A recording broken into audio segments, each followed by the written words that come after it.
بول دیجئے سبحان اللہ سبحان اللہ سبحان اللہ. عن ابی سعید الخدری قال قال رسول اللہ صلی اللہ تعالی علیہ وسلم کان فی بنی اسرائیل رجل قتل 99 انسانا ثم خرج يسأل فأتى راهبا فسأله فقال أله توبة قال لا فقتله وجعل يسأل فقال له رجل ائت قرية كذا وكذا فأدركه الموت فانجعى بصدره نحوها فاقتسمت ملائكة الرحمة وملائكة العذاب فأوحى الله إلى هذه أن تقربي وإلى هذه أن تبعدي فقال قيسوا ما بينهما فوجد إلى هذه أقرب بشبر فغفر له. سبحان اللہ سبحان اللہ سبحان اللہ دیکھیں سبحان اللہ. حضرت ابو سعید خدری رضی اللہ تعالیٰ عنہ سے روایت ہے جو لوگ نماز میں شرکت کے بارے میں مشکوک رہ گئے ہوں وہ سب توجہ کریں. حضرت ابی سعید خدری سے روایت ہے اور حدیث بخاری شریف میں بھی ہے اور مسلم شریف میں بھی ہے. دونوں کتابوں میں حدیث موجود ہے. حضرت ابو سعید خدری کہتے ہیں کہ حضور صلی اللہ تعالی علیہ وسلم نے ارشاد فرمایا کان فی بنی اسرائیل رجل، بنی اسرائیل میں ایک آدمی تھا قتل 99 انسانا، اس نے 99 لوگوں کا قتل کیا تھا. مولانا سعید صاحب تشریف رکھیں. قتل کیا تھا 99 لوگوں کا. کتنا بڑا ظالم، کتنا بڑا خونی، کتنا بڑا قاتل. 1 2 10 5 نہیں، 99 لوگوں کا قتل کیا. اور سرکار فرماتے ہیں ثم خرج یسأل، اب وہ نکلا سوال کرنے کے لیے. کیا سوال کرنے نکلا؟ وضاحت کر رہا ہے اگلا جملہ. فأتى راہبا فقال له فقال أله توبة، تو ایک راہب کے پاس پہنچا جو بنی اسرائیل کا عبادت گزار انسان تھا. اس کے پاس جا کر کہا کیا اس کی توبہ ہے؟ کیا میری توبہ قبول ہو جائے گی؟ ذرا سوچئے، وہ اتنا بڑا قاتل تھا، اتنا بڑا مجرم تھا، لیکن اس کا احساس جاگ گیا، اس کا ضمیر بیدار ہو گیا اور اس کو یہ تمنا ہوئی، یہ تلاش ہوئی کہ کسی طرح میری توبہ قبول ہو جائے اور گناہوں کا یہ داغ میرے اوپر سے دھل جائے. اور حقیقت یہی ہے کہ جب انسان جرم کرتا ہے، اگر جرم کرنے کے بعد اس کا احساس جاگ جاتا ہے، ضمیر بیدار ہو جاتا ہے، تو انسان کے قدم برائیوں کے راستے سے رکنے لگتے ہیں اور وہ نیکیوں کے راستے پر قدم بڑھانے کی کوشش کرنے لگتا ہے. ہاں، جب احساس جاگتا ہے تو انسان کی زندگی میں انقلاب آتا ہے. احساس جاگتا ہے تو بڑے سے بڑا مجرم نیکیوں کا علم بردار بن جاتا ہے. جب احساس جاگتا ہے تو گناہوں کی دلدل میں ڈوبا ہوا انسان نیکیوں کی بلندی پر پہنچ جاتا. سبحان اللہ سبحان اللہ سبحان اللہ. اور جب احساس ہی مر جائے، احساس ہی نہ جاگے، ضمیر مردہ ہو جائے، تو انسان گناہوں میں اور زیادہ غرق ہونے لگتا ہے. آج رونا یہی تو ہے. آج ہماری قوم کے نوجوان، ہماری قوم کے لوگ گناہوں میں ڈوبے ہوئے ہیں، مگر گناہوں کا احساس بیدار نہیں ہوتا، ضمیر نہیں جاگتا. اس لیے یہ نوجوان گناہوں میں اور ڈوبتا چلا جا رہا ہے. موبائلوں میں یہ غرق ہوا، گانوں میں یہ غرق ہوا، فلموں میں یہ غرق ہوا، شراب کے نشے میں یہ غرق ہوا. لیکن اگر اس کا احساس جاگ جائے تو یہ گناہوں کی زندگی کو ٹھوکر مار کر نیکیوں کی راہ پر چلنے لگے. جب احساس جاگتا ہے تو جو قاتل رسول بننے جاتا ہے وہ عاشق رسول بن جاتا ہے. ہاں سبحان. نعرہ تکبیر، نعرہ رسالت، مسلک اعلی حضرت فیضان حضور تاج الشریعہ. سبحان اللہ سبحان اللہ. اس کا احساس جاگ گیا تھا، پہنچ گیا. اس دور کے ایک عبادت گزار انسان کے پاس، راہب کے پاس، جو دنیا چھوڑ کر اپنے عبادت خانے کے اندر عبادت میں لگا ہوا تھا، اور جا کر پوچھا لہو توبہ، کیا اس کی توبہ ہے؟ کیا میری توبہ قبول ہو جائے گی؟ وہ صرف عبادت گزار تھا، اس کے پاس علم نہ تھا، اور جب بغیر علم کے آدمی عبادت کرتا ہے تو عبادت گزاری کے باوجود بھی کبھی کبھی اوندھے منہ گر جاتا ہے. اس کے پاس علم کی روشنی نہ تھی، اس لیے قالا لا، اس نے جواب دیا نہیں، اس کی کوئی توبہ نہیں. اتنا بڑا جرم کر کے توبہ کر لے آیا، توبہ کہاں سے ہوگی؟ اگر وہ عالم ہوتا، اس کے پاس علم کی روشنی ہوتی، تب وہ کہتا ارے مایوس کیوں ہوتا ہے، تیرے گناہ کتنے ہی بڑے مگر خدا کی رحمت اتنی وسیع ہے کہ جس کا اندازہ نہیں لگایا جا سکتا. وہ ایک اشارہ رحمت فرماتا ہے تو بڑے سے بڑے پاپی کے پاپوں کو معاف کر دیا گیا. مگر علم کہاں تھا، وہ صرف عبادت گزار تھا. قال اللہ، کہہ دیا کوئی توبہ نہیں. تو اس نے بھی سوچا 99 ہی کیوں رہے، سینکڑا ہی پورا کیوں نہ کروں. اس لیے فرماتے ہیں آقا فقتلہ، تو اس قاتل نے اس راہب کو بھی قتل کر دیا. 100 کی گنتی پوری کر لی، کر تو چکا 100واں قتل بھی، 100واں قتل بھی کر دیا. آقا فرماتے ہیں وجعل یسلو، مگر ضمیر بیدار ہو چکا تھا. ایک جھٹکے میں 100واں قتل تو کر دیا مگر ضمیر مردہ نہ ہو سکا، احساس نہ سو سکا. پھر لوگوں سے پوچھنا شروع کیا، جو ملتا پوچھتا میرے اس گناہ کی کوئی توبہ ہے؟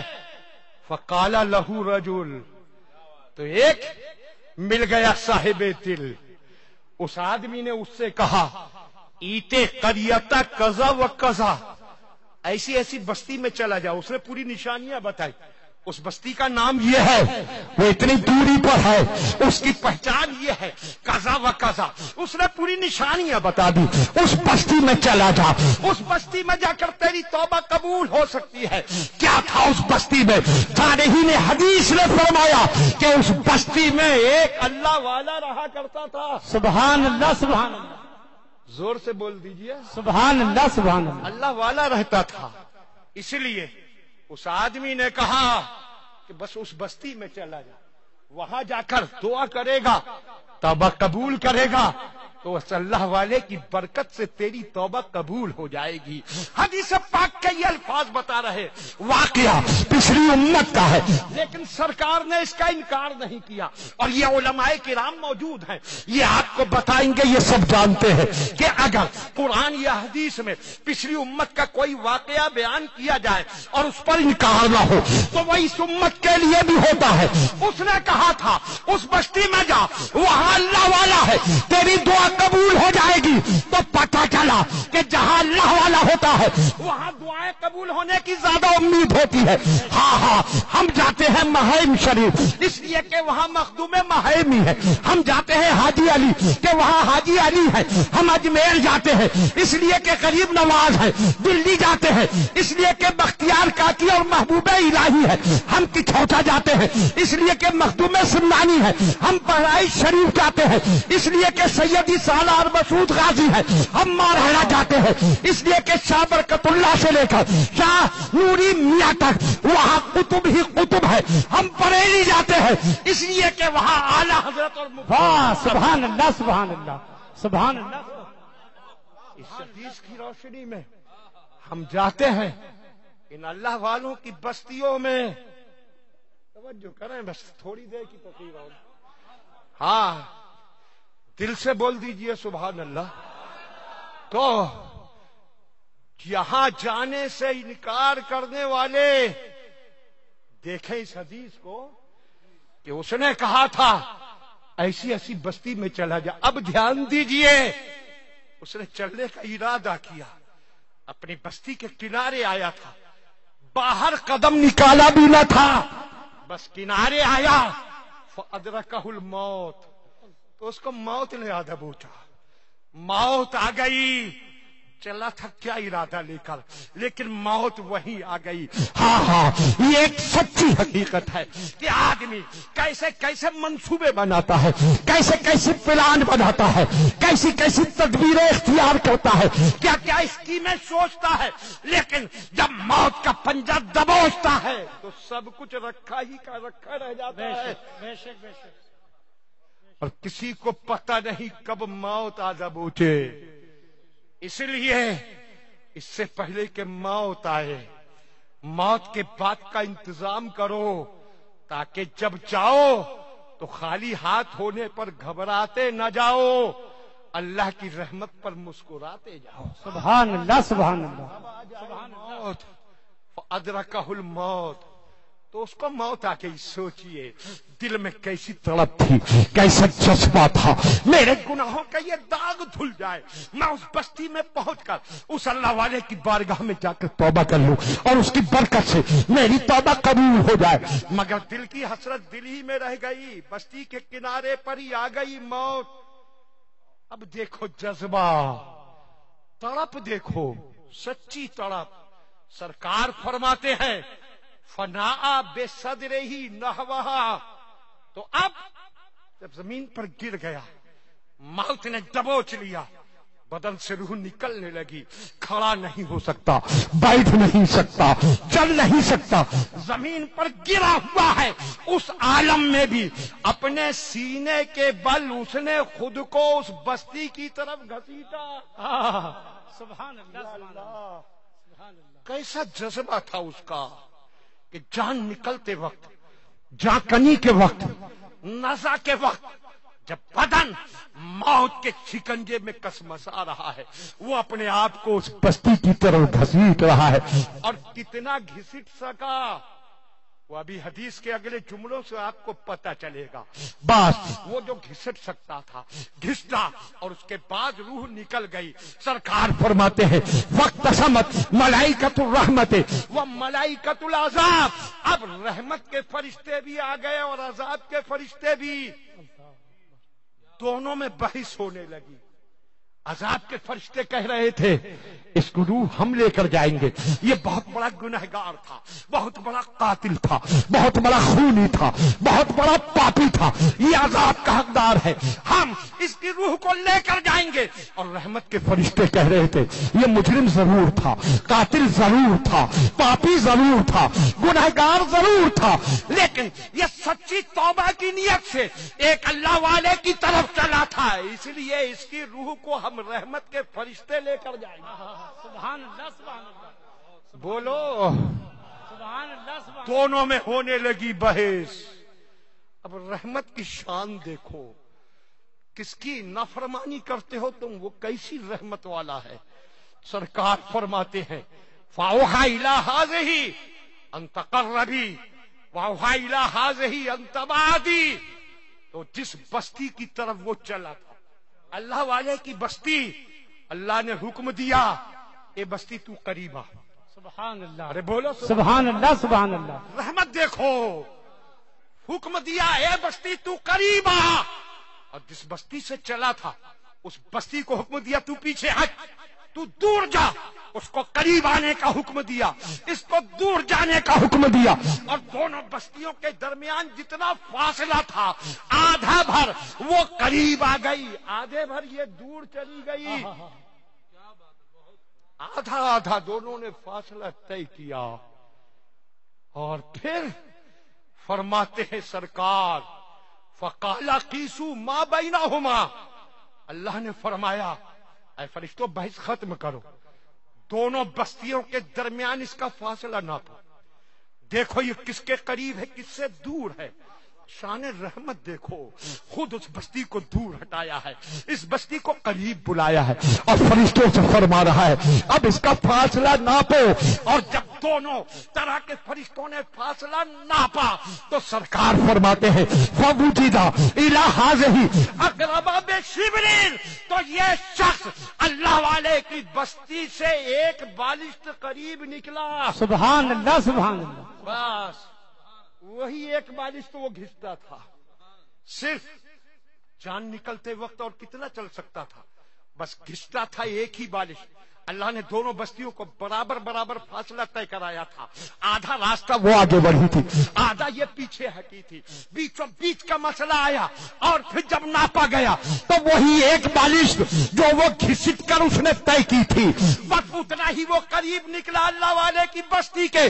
سرکار فرماتے ہیں فَغُفِرَ لَهُ، تو اس کی مغفرت کر دی گئی، گناہ بخش دیے گئے، اور رحمت کے فرشتوں سبحان اللہ حوالے کر سبحان اللہ۔ نعرہ تکبیر، نعرہ رسالت۔ سبحان اللہ سبحان اللہ سبحان اللہ سبحان شان رحمت دیکھو۔ اے اللہ ہم بھی تیرے گنہگار بندے ہیں، تو رحمت فرمانا چاہتا ہے تو اس طرح رحمت فرماتا ہے۔ اے اللہ ایسے ہی نیک بندوں کے صدقے میں ہم سب کے گناہوں کی بھی مغفرت فرما۔ آمین آمین آمین۔ اب دیکھیں جو میں بتانا چاہتا ہوں کہ وہ نیت سے چلا تھا اللہ والے کی بستی جانے کی، لیکن وہاں پہنچنا تو الگ رہا، اپنی بستی سے نکل تک نہ پایا پوری طرح سے، باہر آ کر موت کے پنجے میں گرفتار ہوا اور صرف ایک بالشت گھسٹ سکا تھا اس بستی میں پہنچ جاتا تو جیسا کہ اس انسان نے اس کو بتایا تھا، اللہ والے کی برکت سے اس کی دعا قبول ہوتی، توبہ قبول ہوتی، اس کے گناہ بخشے جاتے، اسی لیے تو وہ چلا تھا اس بستی کی طرف، لیکن اس نیت سے نکلا، پہنچا بھی نہیں، مگر جو کچھ ملنا تھا وہ نیت پر ہی مل گیا۔ بے شک بے شک۔ دیکھیں آپ جو وہاں جا کر ملنا تھا، حضرت تھوڑی دیر بس اب 10-5 منٹ کی تکلیف ہے۔ ہاں وہ وقت تو آپ نے لیٹ کیا، حضرات میں لیٹ نہیں آیا، میں صبح 10 بجے آ گیا۔ تو اب ان لوگوں کی مرضی، بس بات پوری کر کے تقریر ختم کرتا ہوں۔ بمبئی کے حالات تو سب کو معلوم ہے، یہ جناب اسلم صاحب کی بات کے وقت تک پروگرام چل رہا ہے، تو لیکن اب زیادہ نہیں کھینچیں گے، جو بات کہنا تھی وہ پوری کہہ بھی نہیں پاؤں گا، بس بات سمجھا دوں اور بات ختم کروں۔ تو اب دیکھیے جو وہاں جا کر ملنا تھا، نیت کرنے پر یہی مل گیا، وہ ایک قدم بھی نہ چل پایا، صرف ایک بالش گھستا تھا سینے کے بل موت کے وقت، وہی گھسٹنا کام آ گیا۔ اب سنو، جب کسی سچے بندہ مومن اور اللہ والے کے نماز جنازہ میں شریک ہوتا ہے آدمی تو ملتا کیا ہے؟ سرکار فرماتے ہیں ان اول تحفۃ المومن ان یغفر لمن صلی علیہ، دنیا سے جانے والے سچے مومن کی طرف سے پہلا تحفہ یہ ملتا ہے کہ جتنے لوگ اس کی نماز جنازہ میں شامل ہوتے ہیں سب کے گناہ بخش دیے جاتے ہیں۔ سبحان اللہ سبحان اللہ سبحان اللہ یہ سبحان تو اللہ۔ دنیا سے جاتے ہی پہلا تحفہ ہے، اور پہلا وہی بولا جاتا ہے جہاں بہت چیزیں ہوں، پھر تو تحفے ملتے ہی رہتے ہیں۔ جو مزار پر جاتا ہے وہ تحفہ پاتا ہے، جو آواز دیتا ہے وہ تحفہ پاتا ہے، پھر تو تحفوں کا سلسلہ چلتا ہے، وقت نہیں کہ زیادہ تفصیل کروں۔ پہلا تحفہ یہ ہے، آپ نکلے بمبئی سے، آپ نکلے کسی اور شہر سے کہ ہم جا کر نماز جنازہ میں شامل ہوں اور گناہوں کی مغفرت کا انعام ہمیں مل جائے، تحفہ مل جائے۔ وہ تو بستی سے نکلا بھی نہ تھا، آپ تو اپنے شہر سے نکلے بھی، ٹرین میں بیٹھے اس شہر مقدس میں گئے اور اس مجمع میں شامل ہوئے۔ اب نماز ہونا نہ ہونا بات کی بات، لیکن وہاں تک پہنچ گئے تو رحمت سے محروم نہ رہیں گے۔ جب قدم نکالنے پر اس کو اس کا انعام مل گیا تو وہاں تک پہنچنے پر آپ کو وہ انعام کیوں نہ ملے؟ واہ سبحان اللہ سبحان اللہ سبحان اللہ سبحان اللہ۔ بے شک بہت خوب بہت خوب۔ ہمارا ایمان کہتا ہے کہ اللہ کی رحمت نے وہ انعام ضرور دے دیا، وہاں تک پہنچ گئے، شامل ہو گئے، اور یہ کون کہہ سکتا ہے کہ نماز نہ ہوئی؟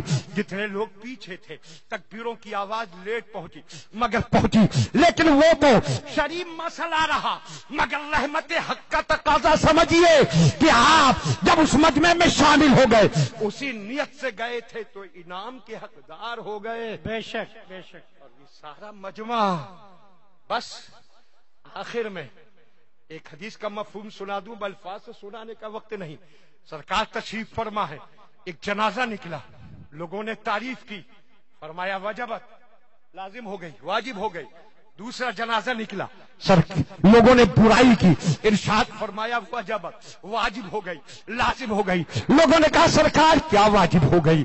ارشاد فرمایا جس کی تم نے تعریف کی اس کے لیے جنت واجب ہو گئی، اور جس کی تم نے برائی کی اس کے لیے دوزخ واجب ہو گئی۔ کیوں؟ المسلمون شہداء اللہ تعالیٰ فی الارض، اس لیے کہ مسلمان زمین میں اللہ کے گواہ ہیں، مومن زمین میں اللہ کے گواہ ہیں۔ جس کے جنتی ہونے کی گواہی دیتے وہ جنتی، دوستی ہونے کی گواہی دے دوست کی، وہ 1 کروڑ سے 2 کروڑ تک کا مجمع، جس میں بڑے بڑے علماء تھے، بڑے بڑے مشائخ تھے، بڑے بڑے پیر تھے، بڑے بڑے اللہ والے تھے، اور بڑے بڑے متقی تھے، پرہیزگار تھے، حافظ تھے، حاجی تھے۔ وہ پورا مجمع گواہی دے رہا تھا کہ تاج الشریعہ اللہ کے مقبول ہے، تاج الشریعہ اللہ والے ہیں، تاج الشریعہ اللہ کے ولی ہے، تاج الشریعہ اللہ کے محبوب ہے، تاج الشریعہ اللہ کے پیارے ہیں۔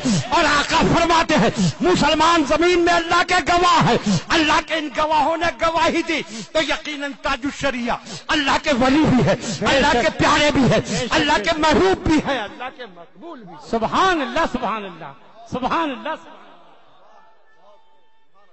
یا رسول اللہ، تاج الشریعہ تاج الشریعہ تاج الشریعہ تاج الشریعہ، زندہ باد۔ بے شک آج یہ ہمارے ملک کے پرائم منسٹر دوسرے ملکوں کے دورے پر رہتے ہی کسی بھی مسلم ملک میں جائیں تو سینہ ٹھوک کر کہہ سکتے ہیں کہ اسلام کی جتنی بڑی شخصیت اس دور میں ہمارے ملک میں تھی تم میں سے کسی کے پاس نہیں۔ کیا بات ہے، کیا نقطہ یہ تو ہمارے پرائم منسٹر کو مسلم ملکوں میں فخر کرنے کا اتنا بڑا موقع، یہ حقیقت ہے، یہ سچائی ہے کہ آج تک پوری تاریخ میں ہندوستان نہیں دنیا کے کسی ملک میں بھی اتنا بڑا مجمع کسی کے جنازے میں ہوا ہی نہیں۔ بے شک بے شک، اس لیے کہ اس دور میں کوئی اتنی بڑی شخصیت ہی نہیں، تو ہمارے ملک کے لیے فخر۔ وہ